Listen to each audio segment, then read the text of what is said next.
First of all, mindset is about expectations, right? So, attachment to results creates suffering, especially if they're results that we cannot control. And the reality of it is the marketplace that we used to be in, that wasn't that long ago, up until about a year and a half ago, was a instant gratification mindset. Hello, and welcome to another episode of Mortgage Influencers, where we bring you professionals who share insight into the latest trends, tips, industry technology, and services to help you be a mortgage influencer in your mortgage business. Hello, and welcome to another episode of Mortgage Influencers podcast. My name is Ginger Bell. I have with me our co-host, Scott Schang. Hey, Scott. Hello. And Steve Richman. Hello, Steve. Good morning or afternoon, wherever you are. Wherever you are. And today I'm excited because we have a special guest, someone I have known for a long time and really needs no introduction other than his name, the one and only Tim Braheem. Hello, Tim.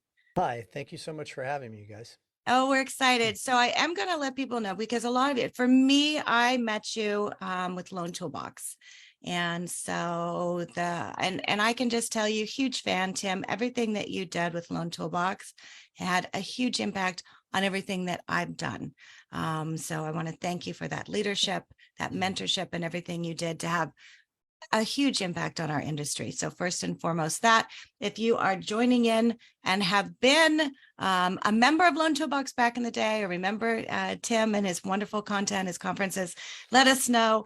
Always good to have that blast from the past. But right now, Tim is the founder of Leadership 360. He has the 360 Experience podcast and Performance Experts. And so thank you, Tim, for joining us today.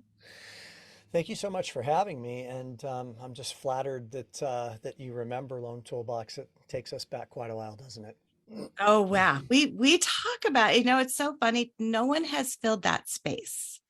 And Scott and I often talk about that no one has really come in and completely fulfilled that space. And, I think it's one of those things as an originator to be able to have access to content you can use, to have it streamlined in processes, and to have people like-minded come together is very helpful. And then one of the reasons we started the podcast. But I want to talk about what we're here to talk about. And if you have questions, please type them in for those of you who are watching us through Facebook, type it in there. For those who are watching us live, you can type them in there. But we started before we went live here, and something that I know is on everyone's mind. And because you do so much as far as coaching, I want to be able to just really start with, how do you handle mindset right now? I mean, we're going to talk about some of the things they need to do, but what should loan originators be doing right now to be able to manage their mindset and to stay focused on activities?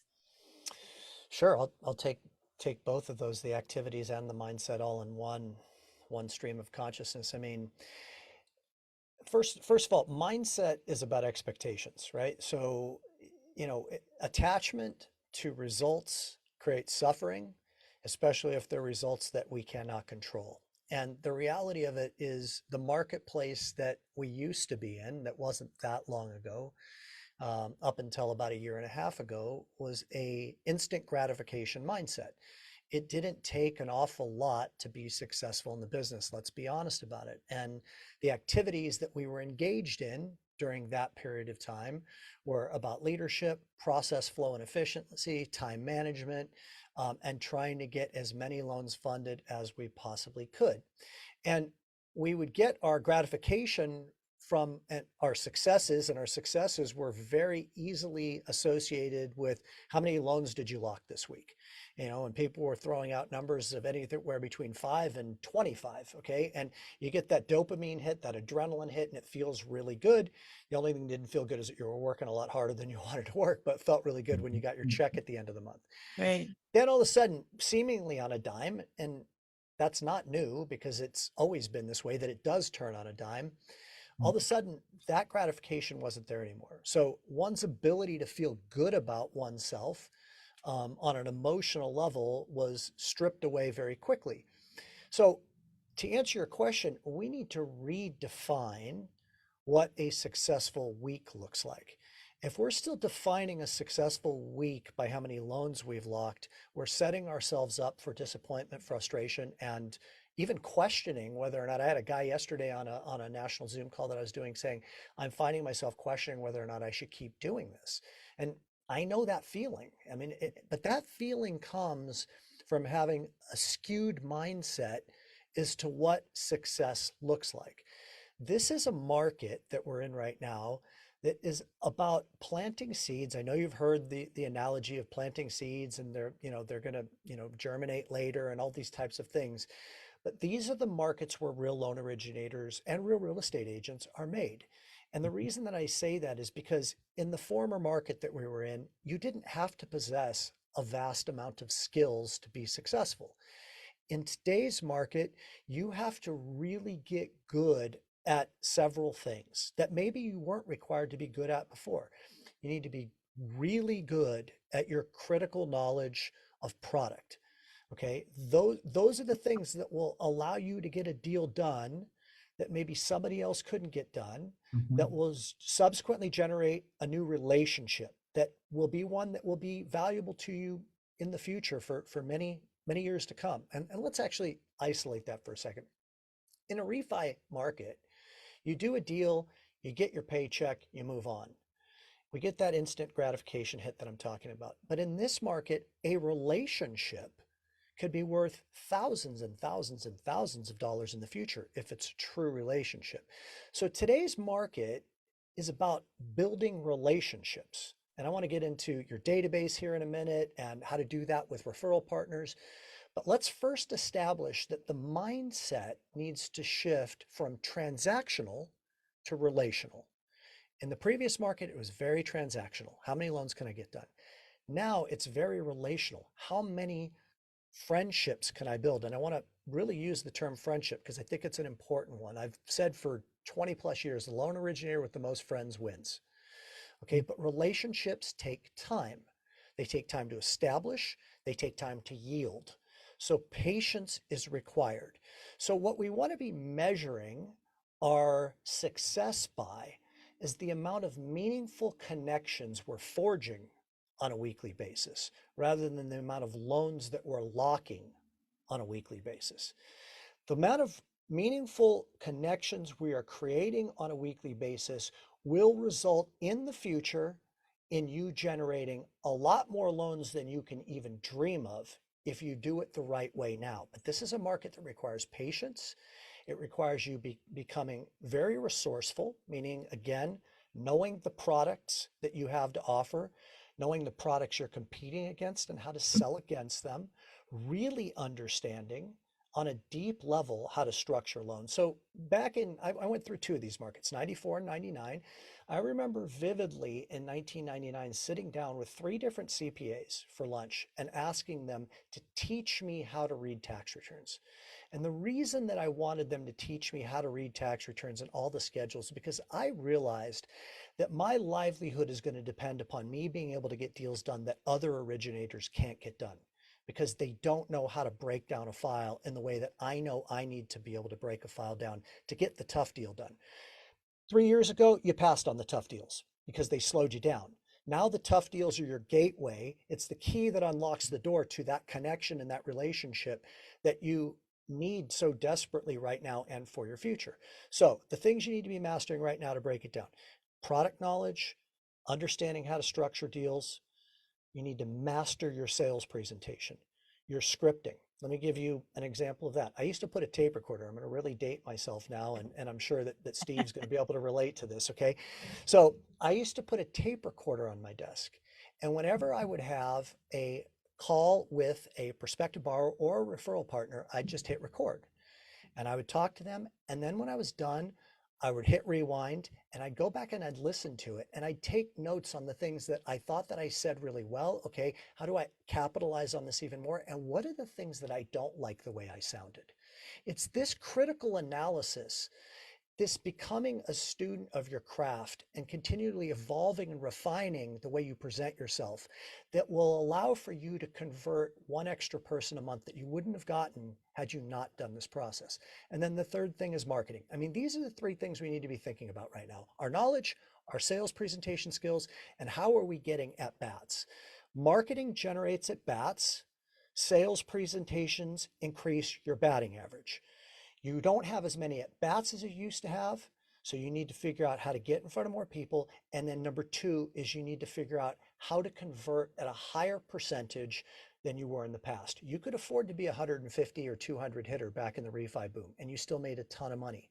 Now you need to hit 300 or 350 or 400 for those of you that are baseball fans out there. I'm going to hit pause there because I want to go deeper on the subject matter of relationships and defining what successes are.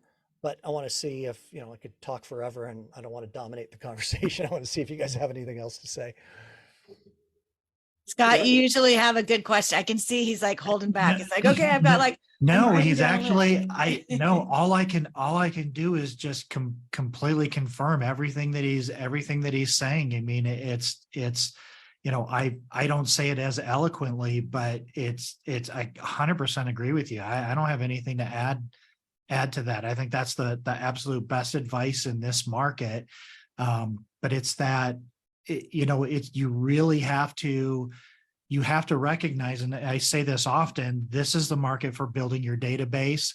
Whoever has the biggest database with the highest trust is going to win. But you say it so much better with whoever has the most friends wins, but that's really what it is. It's not just touching your database, it's having a relationship with them.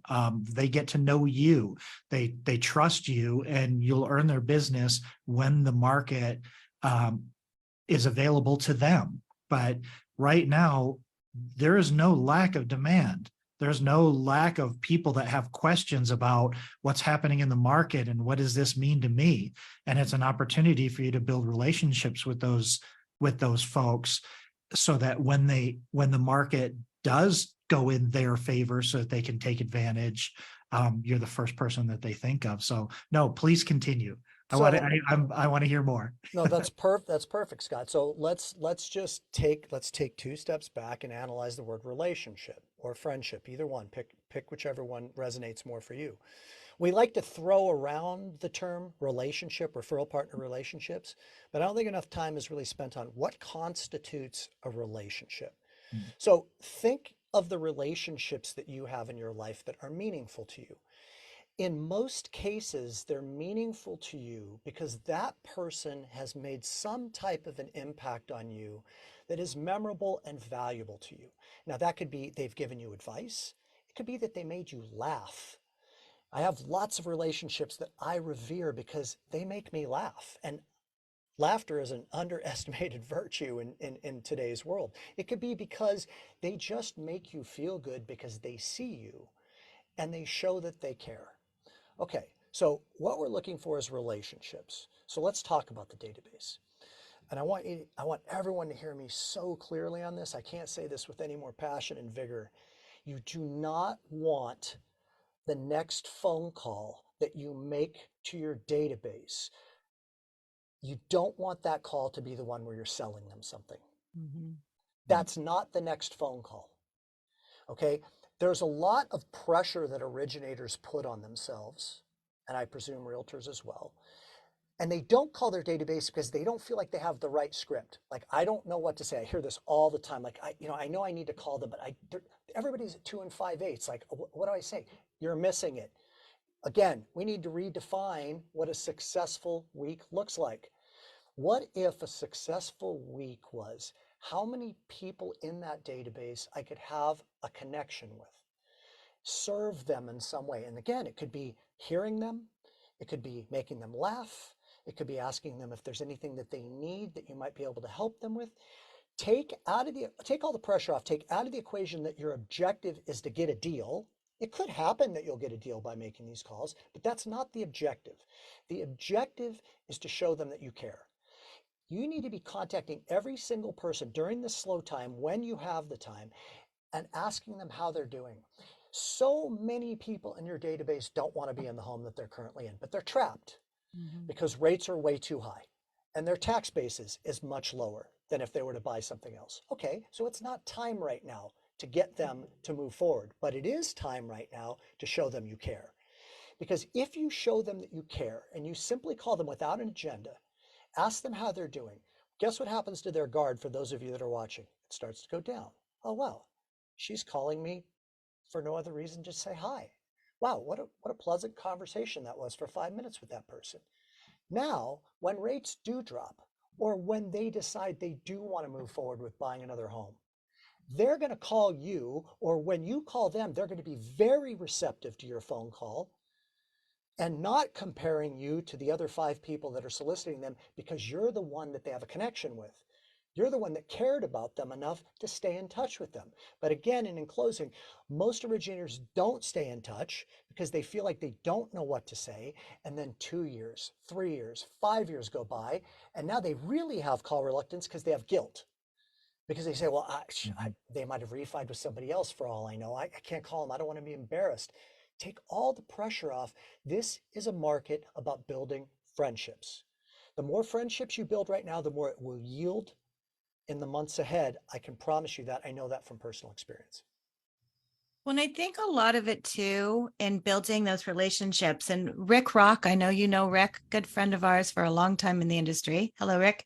Has said it's building the right relationships. And so that's part of that discovery too. When you're calling those real estate agents, is building those relationships, finding those right relationships, finding those friends, and deepening those relationships. And so even if you haven't made a call, a lot of people through refis did not call real estate agents. They're like, well, I haven't talked to them in a long time. That's okay. Make the first call.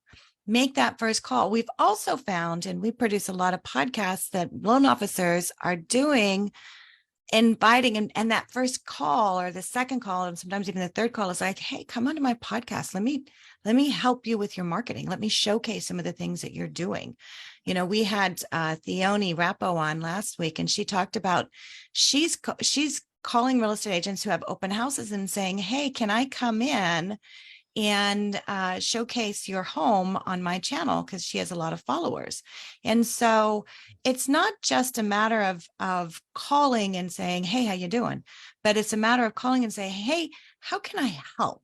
You know, how can we get through this together? What are the things that we can do? I always say there's 2 ways to give in life. You can give hand up where somebody's taking, you're expecting something in return, or you can give hand down where you're giving. And realtors can sense that when you come in with like, hey, I'm just looking for a deal. I know you have a relationship with everybody has an in-house lender, or if they don't, that's the excuse they use, right? So put that aside. Even if they say that, say, great, of course, I would expect you to have an in-house lender. I'm not looking to be that lender. I'm looking to get to know you. And that takes that barrier down, just as you're saying, you're getting to know you. What are the challenges that you're having? You know, what are the things you're going through? Scott, you've done so much with AI lately. And that's one of the things that, you know, if you're around AI, if you know AI, if you want to get to know AI, you know, helping them, hey, here's some tools you can use for AI to help you in your marketing. I mean, be that friend that's not a sometimes friend, but a helpful friend, someone that's deepening that relationship. What Tim says, and it's sort of reminding me of, and I believe it's Adele. If it's not Adele, I apologize, but it's how what you're saying, Tim, applies to other industries. All of a sudden, she got in the deep, and everybody goes, "Oh, who is this woman?" And you're an overnight success. And she's like, "It took me 20 years to become an overnight success, because during the past 20 years, when you didn't know me, I was doing what?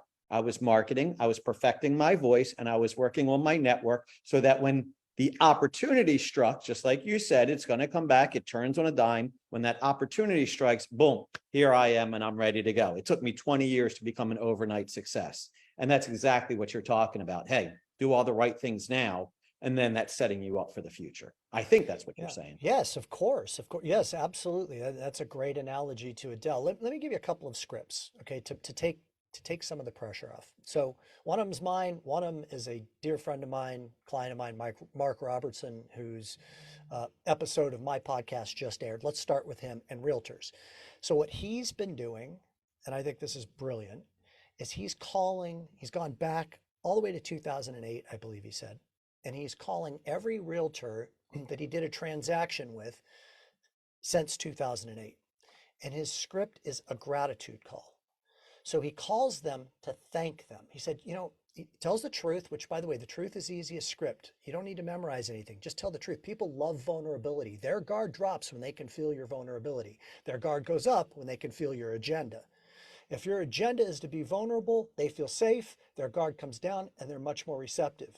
Most, real estate agents, the good ones especially, are used to getting solicited all the time. That's why their guard's up real high, and they have all the objection scripts. They have to, or else they'd be doing 7 lunches a day with all the inquiries that they get, okay? So he calls them up and he just simply says, hey, I was going through my database and I realized that I haven't talked to you in forever, but I just want to say thank you for that loan that we worked on together back in 2013. When I reflect upon how much that helped my business grow and what I learned from that transaction and the people that I met, and I've refinanced those people a couple of times, it occurred to me that I've been really late in giving you a call just to say thank you. Now, here's what he gets every time. Oh my gosh. Wow, really? Well, you're welcome. The worst thing that he gets is, well, hey, thank you very much for calling. And that's it. But oftentimes it ends up being a 10 or 15-minute conversation because the person asks him questions about, what are you doing with artificial intelligence right now? Or I see your name all the time out there on Instagram. How are you creating your reels, etc. But he starts the call by simply thanking them and having no agenda other than showing appreciation. Another script that you can use, and this is one of mine, is I would be calling my database right now and also just simply asking them questions about their existing home that they're in. I wanted to touch base with you. One of the things that I've been running into a bit lately is I've had a lot of people call me up and tell me that they really want to move from their existing home. They want to be in that neighborhood that has the school district that they're looking for. Or they want to have a big enough backyard for a swimming pool. Or they want to be next to open space because they love nature, but they kind of feel like they're trapped in their home. So one of the things that I've been doing is identifying a strike rate for them, helping them. We run numbers and we identify where do rates need to be in the future for you to be able to make the move that you want to make. And once we've identified that strike rate, I'm just going to stay in touch with you and make you aware of where rates are fluctuating too. So you go through the numbers with them, you use whatever tool you use, an MBS Highway or Mortgage Coach Total Cost Analysis, you run numbers and you come to the conclusion of, okay, they want to own a home that's going to cost, $800,000 and their current home's worth $650,000. So they're going to have a bump in mortgage payment. Where does that rate need to be? Right now, we know at 7.5%, it's just too much. Even with the after-tax calculations and all of that is too much. Let's identify where it does need to be and database that. So one day when rates drop to 6.25, you can run a report and say, give me everybody in my database that has a strike rate of 6.25, and 11 people show up, and now you know who to call, because not everybody in your database is created equal. To your point, you need to be able to have intelligence on what their needs are and where the market needs to be for those needs to be fulfilled. So you can proactively, as soon as it's available, call them up and go, hey, guess what? I've been monitoring this for you. You remember the call we had 7 months ago? We're there. Do you still want that house that has 4 bedrooms and the swimming pool in the backyard? Fantastic. Let me introduce you to a real estate agent who I think is outstanding in your area that can list your home, etc. But this is the time to be setting up your future like Adele did, just to tie it back to that. I love that. Let's talk about, because you mentioned Mark, who was on your podcast. And I think focusing on and getting back to what we started off with, mindset, finding those podcasts that are out there, like your podcast. And there's, several podcasts that you listen to, and talking about habits. So what are the habits you need to be doing to get that mindset? And I start my day out listening. I don't listen to the news. I listen to something, whether it's a podcast, whether it's something on YouTube. And so your podcast, share with us how to find your podcast and what else they should be listening to and doing to get that mindset at the beginning of the day.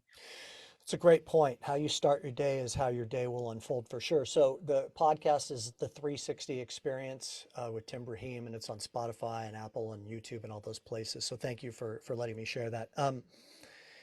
Okay, so what what is your morning routine? So let's talk about inner narrative for here for a minute, because I think that what we're really trying to do is rewire our thinking. So, you know, not to get too deep in science, but I have studied a lot about neuroplasticity and, and a lot of other topics in relating to the brain and thought. So if you have a thought that's constantly running in your subconscious, you're burning a neural pathway in your brain that's a perpetual thought loop. Okay. You have roughly 90,000 thoughts a day, give or take. And somewhere in the neighborhood of 80 to 85% of them are the exact same thoughts you had yesterday. Okay. Just to prove out the perpetual thought loop here. So the question is, what's the new thought you want to embody? So one of the things that I introduced to my clients back at the end of last year was, you get asked this question all the time of like, hey, how are you doing? Okay. I mean, how many times a day are you asked that? You get on a phone call with somebody, hey, how's it going? Pay very close attention to what your response is. Because if your response is, I'm okay, we all know that I'm okay means you're not okay. Okay. When you and I got on today, Ginger, you asked me how I'm doing. I said, I'm doing good. I said, I'm doing really good. I said, how are you? And you said, I'm great. Those are the kind, and the energy behind our responses is what you really want to track. I'm okay versus I'm great. Okay.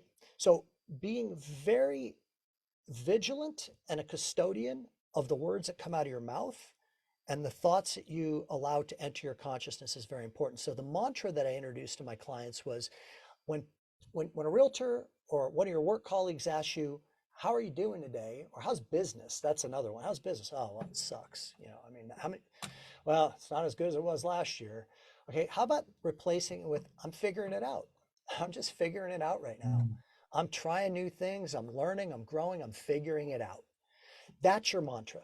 Now, even as I say that, I can feel the energy running through me of optimism, of curiosity, of openness to learning and growing versus that closed, constricted, it's tough right now. So really getting vigilant with that, writing down 3 things every morning that you're grateful for, in your journal, meditating on gratitude if that's your thing, or prayer if that's your thing. And to your point, and I cannot agree with you more, Ginger. So just a little insight to me, right? I'm a very emotional person, and things don't just roll off my back like they do a lot of people I know. Like, I'm super sensitive. So I started watching myself back in the earlier part of this year, migrating to a lot of AI podcasts and a lot of Bitcoin podcasts. I have investments in Bitcoin. I'm intrigued by AI. But what I realized after a while is that neither of those 2 subject matters are serving me. Because AI is going to, robots are taking over the world, and I can't stop thinking about that, and it's dominating my consciousness. And Bitcoin podcasts often go to, the financial markets are going to collapse. And then I start worrying, I'm looking at my stock portfolio too much. And well, do I need to sell now? Do I need to move to Costa Rica? Like I go, I'm not good. Some people that are listening to this are like, wow, that sounds like you're a basket case, because that kind of stuff doesn't bother me. God bless you, and I'm super stoked for you.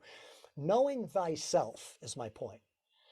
What are the things that lift you up? What are the things that support your energy vibrating at a high level? And what are the things that bring you down and disturb your peace? And knowing what serves you is a vital thing right now. So to your question of podcasts, my answer is, it depends upon you, but feeding your mind with the things that serve you and bring out the best version of you is a very important thing right now. So seeking those types of things out, I think, is really important. Very good. Thank you. And there's so many opportunities to find that. And so exploring that and finding out and I think, you say knowing thyself, and so many times we don't take the time to listen and to know, I mean, what that is, what triggers you, what gets you excited, what is that gets you excited? So maybe it is learning something, in your marketing, what gets you excited that you're going to do on a consistent basis? And I think in the mortgage industry, a lot of us haven't done a lot of marketing. And so the thought of it just is overwhelming. So finding out what excites you and gets those adrenalines going, I think is very important. So I'll give you a quick next action to that, Ginger, Perfect. is go to the 5 people that are closest to you in your life, your kids, your parents, your spouse, your best friend, whoever that is, and ask them this question. What are the things that you see me do that when I come back from doing them, I'm the best version of myself? And they're going to reflect it to you. Like my kids, when I ask them that question, my kids say, when you do a retreat, whenever you go do, when you host a retreat with your clients, whenever you go do a personal development workshop, when you come back, you're always great for like a week. Then it kind of starts to deteriorate. But they know because they feel you, they get to experience your energy. They can give you the answers that could be very helpful for you to, and then you can ask the opposite. Like if I ask my wife, what are the things that I do that don't have me as the best version of myself? She'd say, listening to Bitcoin podcast. You always come back and you're worried. Okay. So like take some time to really assess yourself and know yourself. Perfect. I love that. Well, we're at the top of the hour, so I'm going to head and conclude this. But Tim, thank you so much. I mean, just Thank you. such Yeah. great information, insightful, and I know very helpful to our entire audience. So thank you so much for joining us. Scott, Steve, thank you for joining us as well. And next week, we are going to be talking about AI because our guest will be Chris Johnstone. So Scott, you're going to get to enjoy that. I just heard back from him. So again, Tim, and if people want to follow you, it's the 360 Experience podcast. And where can they find you on your website? www.performance-experts.com. Awesome. Great. Yeah. Thank you. Thank you very Okay. much for having me. And thank you to everybody for taking time out of their day to listen to this. Awesome. Thank you. We'll see you guys Yeah. soon. Take care. You guys. Bye, everyone. Bye.